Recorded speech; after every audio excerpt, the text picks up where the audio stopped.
पिछले 3 एपिसोड में आपने देखा 3 साल पहले मैं अचानक बिना कोई निशान छोड़े गायब हो गया था, जिसके बाद सबने यही मान लिया कि मैं अब इस दुनिया में नहीं रहा। लेकिन 3 साल बाद मैं फिर से क्योटो यूनिवर्सिटी लौट आया, जहां मेरी मुलाकात दोबारा लिन चिंगशुए से हुई। इसके बाद मुझे फिर से देश के लिए एक जरूरी ट्रेनिंग पर जाना पड़ा। लेकिन जब मैं एयरपोर्ट पर था तभी मेरी मशहूर स्टार लीले और उसके फैंस के साथ बहस हो गई, जिसके बाद इंटरनेट पर हर कोई मुझे निशाना बनाने लगा। वहीं दूसरी तरफ मेरी असली पहचान और जानकारी को छुपाने के लिए गवर्नमेंट की खास टीम लगातार सब कुछ कंट्रोल करने की कोशिश कर रही थी। उधर राष्ट्रीय सुरक्षा विभाग में लियू चांगछिंग ने गुस्से में मेज पर रखी फाइल सीधे संस्कृति विभाग के अधिकारी के सामने फेंक दी। सिर्फ 10 मिनट के अंदर ही ट्रेंडिंग लिस्ट से पूरा मामला हटा दिया गया। इंटरनेट पर शियाओ यू से जुड़ी हर जानकारी गायब हो चुकी थी। ये देखकर लेले घबरा गया। ये क्या हो रहा है? उसका असिस्टेंट तुरंत उस सोशल मीडिया प्लेटफॉर्म के एक बड़े अधिकारी को फोन मिलाने लगा। जैसे ही कॉल कनेक्ट हुई, सामने वाला गुस्से से चिल्लाया, मैं तुम्हें पहले ही बता रहा हूँ, इस बार बहुत बड़ा हादसा हो गया है। पुराने रिश्ते की वजह से तुम्हें एक सलाह दे रहा हूँ, या तो अभी भाग जाओ या फिर बाद में सच सच कबूल कर लेना, क्योंकि तुम्हारे लेले की वजह से हमारी हालत बर्बाद हो चुकी है। इसी समय संस्कृति विकास विभाग के प्रमुख ने सीधे लेले की एजेंसी कंपनी में फोन लगाया और गरजते हुए कहा, मैं तुम्हें जानकारी देने के लिए फोन कर रहा हूँ। तुम्हारी कंपनी के सभी कलाकारों के आने वाले ड्रामा और फिल्म प्रोजेक्ट तुरंत बंद किए जाते हैं। अब से कोई भी प्रोजेक्ट मेरे पास मंजूरी के लिए मत भेजना।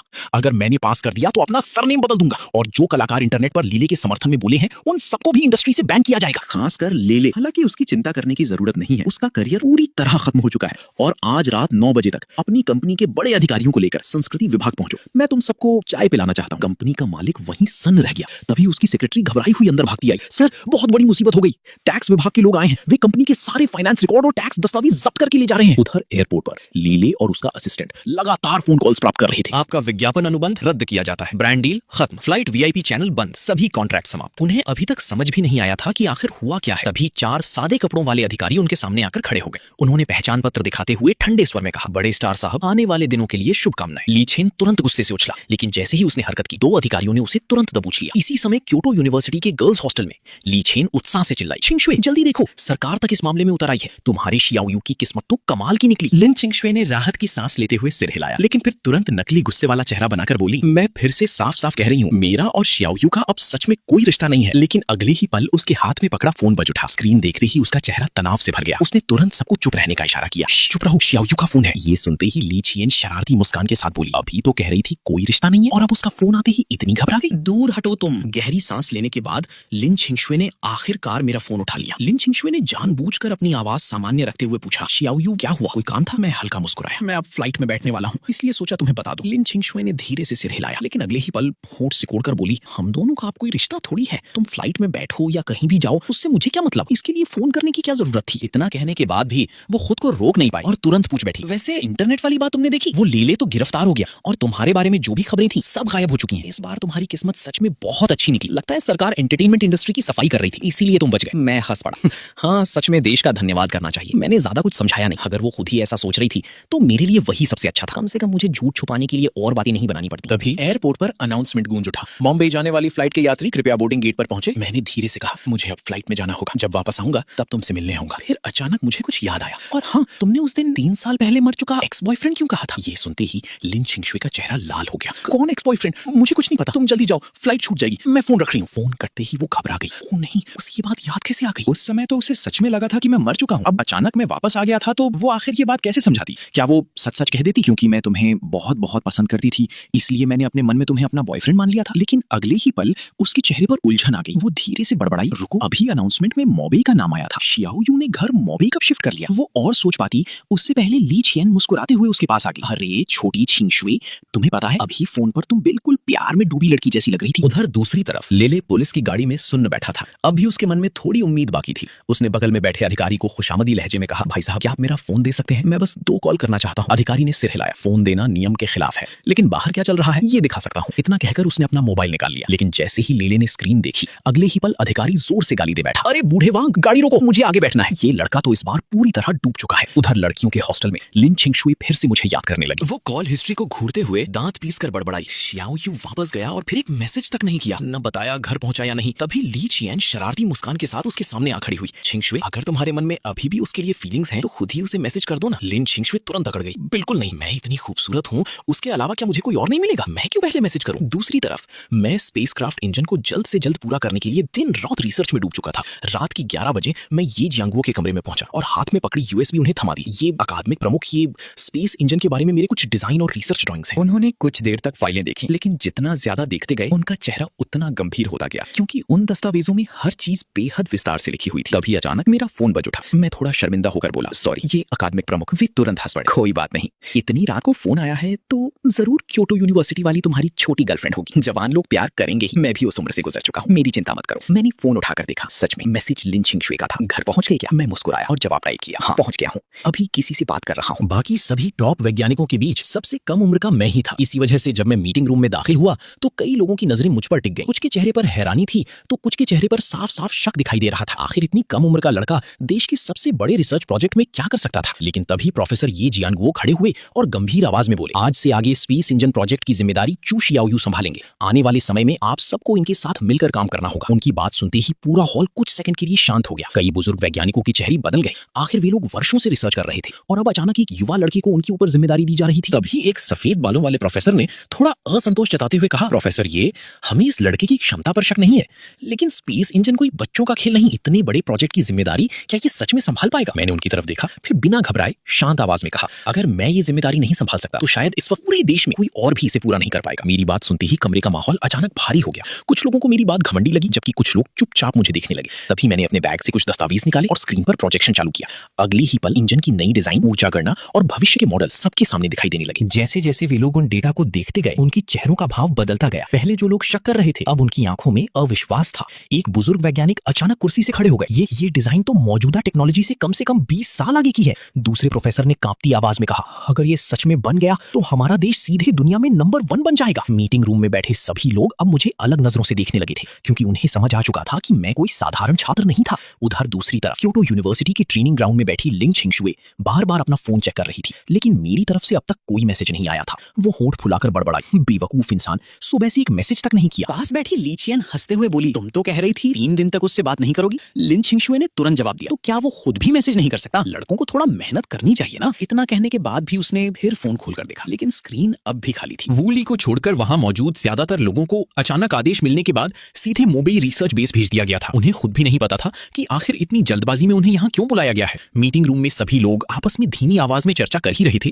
कि तभी प्रोफेसर ये जियानगुओ, शियाओयू और वूली के साथ अंदर आए। मुझे देखते ही कई लोग हैरान रह गए। आखिर रिसर्च बेस में काम करने वाले वैज्ञानिकों की उम्र कम से कम 30 साल तो होती ही थी, जबकि कुछ बुजुर्ग वैज्ञानिक तो 70-80 साल के करीब थे। इसके बाद सभी का एक छोटा सा परिचय कराया गया। ये मीटिंग लगभग 6 घंटे तक चली और रात के 2 बजे के बाद जाकर खत्म हुई। इस दौरान मैंने खास तौर पर कर्वेचर ड्राइव डिवाइस के सिद्धांत को विस्तार से समझाया और बीच बीच में कई वैज्ञानिकों और प्रोफेसरों के सवालों के जवाब भी दिए। जैसे ही मीटिंग खत्म हुई पूरा हॉल जोरदार तालियों से गूंज उठा। कई वैज्ञानिक उत्साह में खड़ी होकर जोश से चिल्लाने लगे। ऐसा लग रहा था मानो उनके अंदर फिर से नई उम्मीद जाग उठी हो। सभी विशेषज्ञों से विदा लेने के बाद मैं दरवाजे के पास रखे सुरक्षा बॉक्स से अपना मोबाइल वापस लेकर गेस्ट हाउस के कमरे में लौट आया। फोन ऑन करते ही मैंने देखा कि लिन छिंगशुए का मैसेज आया हुआ था। रात लगभग 11 बजे उसने सिर्फ एक छोटा सा मैसेज भेजा था, गुड नाइट। कुछ सेकंड सोचने के बाद मैंने मुस्कुराते हुए जवाब दिया, गुड नाइट, अच्छे सपने देखना। लेकिन अगले ही पल उधर से तुरंत रिप्लाई आ गया, वाह हमारी बड़ी बिजी साहब को आखिरकार जवाब देने का समय मिल ही गया। मैंने पूछा, तुम अभी तक सोई नहीं? लिन छिंगशुए ने दांत भींच लिए। उसे कहां नींद आ रही थी? पूरे दिन मैंने उसे गुड मॉर्निंग के बाद एक भी मैसेज नहीं भेजा था। उसका मन बेचैन हो रहा था। उसने गहरी सांस लेकर खुद को शांत किया और जवाब दिया, नींद नहीं आ रही थी, रूममेट के साथ बातें कर रही थी। कोई दिक्कत है क्या? नहीं। तो फिर तुम कब सोने वाले हो? पता नहीं। फिर उसने थोड़ा नाराज होकर लिखा, घर के काम इतने ज्यादा हैं क्या?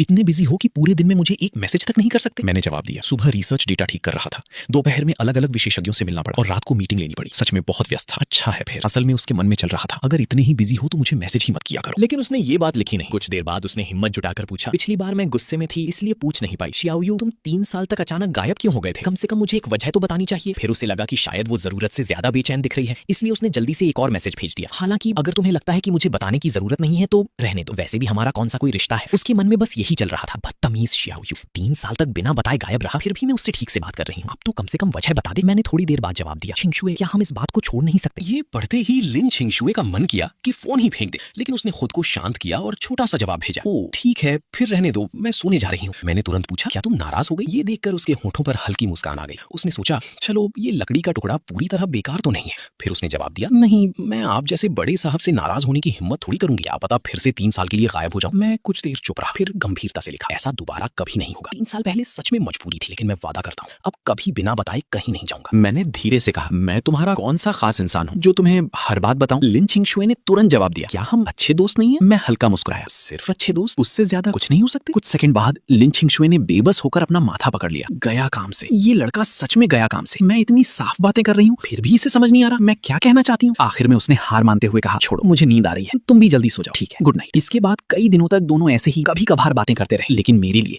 रिसर्च के इस बेहद थकाने वाले काम के बीच लिन छिंगशुए के मैसेज ही सबसे सुकून भरे पल बन गए थे। 10 दिन बाद क्योटो यूनिवर्सिटी की मिलिट्री ट्रेनिंग लगभग खत्म होने वाली थी। उसी समय मोबेई रिसर्च बेस सालियों की गूंज से भर उठा। इन 10 दिनों में हम सब दिन रात लैब में बंद रहे थे। सिर्फ एक ही मकसद था, हमारे सामने मौजूद इस मॉडल को सफलतापूर्वक चलाना। अगर ये मॉडल काम कर गया तो इसका मतलब था कि मेरी थ्योरी सही थी। एक बुजुर्ग वैज्ञानिक उत्साहित होकर बोली, अगर ये सफल हुआ तो आज का दिन इतिहास में लिखा जाएगा। दूसरे प्रोफेसर ने भावुक होकर कहा, जिंदगी में पहली बार मैं कर्वेचर ड्राइव को सच होती देखने वाला हूँ। ये सुनते ही कमरे में मौजूद सभी लोगों की नजरें मेरी तरफ घूम गईं। अगर 10 दिन पहले मैंने सबको अपने ज्ञान से प्रभावित किया था, तो अब मैंने अपनी मेहनत और जुनून से उनका दिल जीत लिया था। मैं मुस्कुराया और बोला, अभी तारीफ बाद में कर लेना, पहले पहला इग्निशन टेस्ट शुरू करते हैं। प्रोफेसर ये जियांग वो थोड़ा चिंतित होकर बोले, शियाओयू चाहो तो आज आराम कर लो, टेस्ट कल कर लेंगे। मैंने सिर हिलाया, नहीं मैं ठीक हूँ, टेस्ट अभी होगा। वे जानते थे कि मुझे कोई मना नहीं सकता, इसलिए चुपचाप एक तरफ हट गए। तभी एक रिसर्चर लाल रंग का स्टार्ट बटन लेकर आया। चीफ इंजीनियर चू, पहला इग्निशन आप ही कीजिए। मैंने गहरी सांस ली, बटन दबाने ही वाला था कि अचानक ये जियांगो की तरफ देखकर बोला, ये प्रोफेसर आप कर लीजिए, मुझे थोड़ा नर्वस महसूस हो रहा है। ये जियांगो हंस पड़े, अब मुझसे सीनियरिटी दिखा रहे हो, तुम इस प्रोजेक्ट के मुख्य डिजाइनर हो, इसलिए बटन भी तुम ही दबाओगे। मैंने गंभीर होकर सिर हिलाया, ठीक है तो मैं दबा रहा हूँ। पूरा कमरा एकदम शांत हो गया, सभी ने सांस रोक ली। अगले ही पल मैंने बटन दबा दिया, तुरंत कर्वेचर ड्राइव डिवाइस का मॉडल चालू हो गया। भारी मात्रा में बिजली मशीन के अंदर दौड़ने लगी। पूरा रिसर्च बेस लाल रोशनी से चमक उठा। लगातार अलर्ट की आवाजें गूंजने लगी। इग्निशन सफल, सिस्टम स्टार्ट हो रहा है। कर्वेचर इंजन चेंबर सक्रिय हो चुका था। आखिरी काउंटडाउन खत्म होते ही 100 किलो वजन का एक लोहे का गोला हवा से सीधे उस विशेष क्षेत्र में छोड़ा गया। जो गोला सामान्य रूप से सीधा नीचे गिरना चाहिए था, वो जैसे ही उस कर्वेचर फील्ड में दाखिल हुआ, अचानक आगे की तरफ तेजी से उड़ गया और करीब 100 मीटर दूर लगे विशाल लोहे के दरवाजे से जोरदार टक्कर खा गया। ये दृश्य देखते ही सबकी रुकी हुई सांसें आखिरकार सामान्य हुई और पूरे रिसर्च बेस में खुशी की लहर दौड़ गई।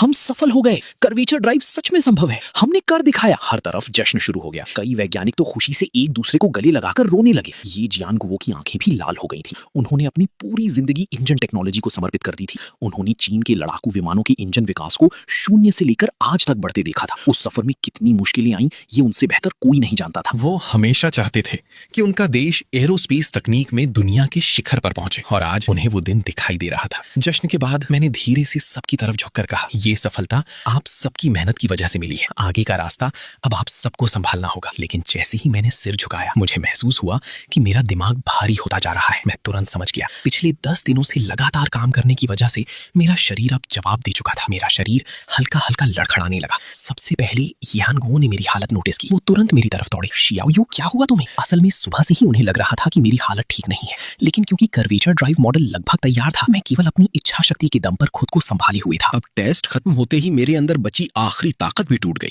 मैं हल्की कड़वी मुस्कान के साथ बोला, लगता है मेरी बॉडी अभी इतनी मजबूत नहीं हुई। सिर्फ 10 दिन जागने के बाद ही ये हाल हो गया। मुझे अंदाजा था कि मैं बस ज्यादा थकान की वजह से बेहोश होने वाला हूँ। बस यही उम्मीद थी कि ज्यादा दिनों तक बेहोश ना रहूं, वरना लिन छिंगशुए फिर से परेशान हो जाएगी। अपनी बची हुई आखिरी ताकत से मैंने ये जियांगो की तरफ देखा और धीमे से कहा, इस बार फिर आपको तकलीफ देनी पड़ेगी। अगले ही पल मेरी आंखें धीरे धीरे बंद हो गई और मेरा शरीर आगे की तरफ गिरने लगा। धुंधली चेतना में मैंने ये जियांगो की घबराई हुई आवाज सुनी, जल्दी कोई जल्दी आओ, इन्हें तुरंत मोबेई मिलिट्री हॉस्पिटल लेकर जाओ। उधर क्योटो यूनिवर्सिटी के आसमान में अचानक 4 अत्याधुनिक लड़ाकू विमान तेज गर्जना के साथ उड़ते दिखाई दिए। उन 4 फाइटर जेट्स के बीच में एक भारी सैन्य ट्रांसपोर्ट विमान भी उड़ रहा था। आराम कर रहे छात्र तुरंत आसमान की तरफ देखने लगे। अरे 4 फाइटर जेट एस्कॉर्ट कर रहे हैं, बीच वाले विमान में आखिर कौन है? या फिर कोई बहुत महत्वपूर्ण चीज ट्रांसपोर्ट हो रही है? इतनी सुरक्षा, जरूर कोई बहुत बड़ा मामला है। कुछ छात्रों ने तुरंत अपने फोन निकालकर वीडियो बनानी शुरू कर दी, लेकिन शांत स्वभाव वाली ट्रेनिंग इंस्ट्रक्टर अचानक सख्त हो गए। सभी लोग अपने फोन नीचे रखो, कोई फोटो नहीं लेगा, जिसने फोटो ली है तुरंत डिलीट करो। चारों तरफ डांटने की आवाजें गूंजने लगी। उसी समय कैंप के लाउडस्पीकर से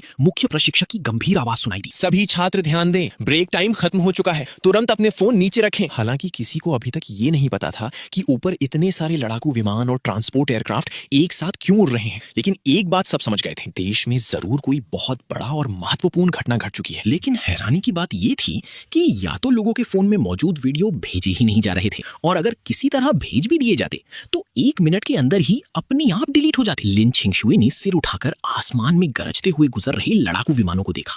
पता नहीं क्यों अचानक उसके दिल में एक अजीब सी बेचैनी होने लगी। लीचियान ने तुरंत उसकी हालत नोटिस कर ली। छिंगशुए क्या हुआ, तुम्हारा चेहरा इतना उतरा हुआ क्यों लग रहा है? कुछ नहीं, बस अचानक थोड़ा अजीब लग रहा है, थोड़ा आराम कर लूंगी तो ठीक हो जाएगा। हालांकि उसकी निगाहें लगातार आसमान में उड़ते उन फाइटर जेट्स पर टिकी हुई थी। 3 दिन बाद क्योटो मिलिट्री हॉस्पिटल के स्पेशल वार्ड में मुझे मुझे राजधानी के मुख्य सैन्य अस्पताल लाने के बाद ऊपर से सीधे आदेश जारी हुआ था। अस्पताल के लगभग सभी बड़े विशेषज्ञ डॉक्टरों को इकट्ठा कर मेरी जांच करवाई गई। इस वजह से सबके दिलों की धड़कनें बढ़ी हुई थीं। लेकिन जब आखिरकार ये पक्का हो गया कि मैं सिर्फ अत्यधिक थकान की वजह से बेहोश हुआ हूँ और मुझे केवल आराम की जरूरत है, तब जाकर सभी ने राहत की सांस ली। उधर क्योटो यूनिवर्सिटी के मैदान में ली चियान ने पास बैठी लिन छिंगशुए से पूछा, छिंगशुए बबल टी पीनी है? नहीं, मन बहुत खराब है, कुछ खाने पीने का मन नहीं कर रहा। तुम्हें हुआ क्या है? पिछले 3 दिनों से तुम लगातार खोई खोई सी हो। फिर ली चियान मुस्कुराते हुए बोली, कहीं ये वांग शुजिए की वजह से तो नहीं? मैंने सुना है कि वो आज रात फ्रेशर्स पार्टी में तुम्हें प्रपोज करने वाला है। वो असली वजह नहीं है, लिन छिंगशुए धीरे से बोली। 3 दिन पहले मैंने उसे गुड मॉर्निंग भेजा था, लेकिन उसके बाद वो जैसे दुनिया से गायब ही हो गया। मैंने उसे इतनी सारी मैसेजेस भेजी, लेकिन एक का भी जवाब नहीं आया। ऐसा लग रहा है जैसे वो फिर से गायब हो गया हो। उधर क्योटो मिलिट्री हॉस्पिटल में जब 2 बुजुर्ग प्रोफेसर आपस में बहस कर रहे थे, तभी अस्पताल के बेड पर लेटे हुए मेरी उंगलियां हल्की सी हिली। इसके बाद मैंने धीरे धीरे अपनी आंखें खोली। मैंने बगल में खड़े यी जियांगुओ और वांग वेमिन को देखा और कमजोर आवाज में पूछा, मेरा फोन कहाँ है? ये जियांगुओ तुरंत सोफे से उछलकर मेरे पास आ गए। उनके चेहरे पर खुशी साफ दिखाई दे रही थी। वो जल्दी से बाहर की तरफ चिल्लाए, शियाओचू जाग गया, डॉक्टर जल्दी आइए, मरीज को होश आ गया है। मैंने दोनों को इतना उत्साहित देखकर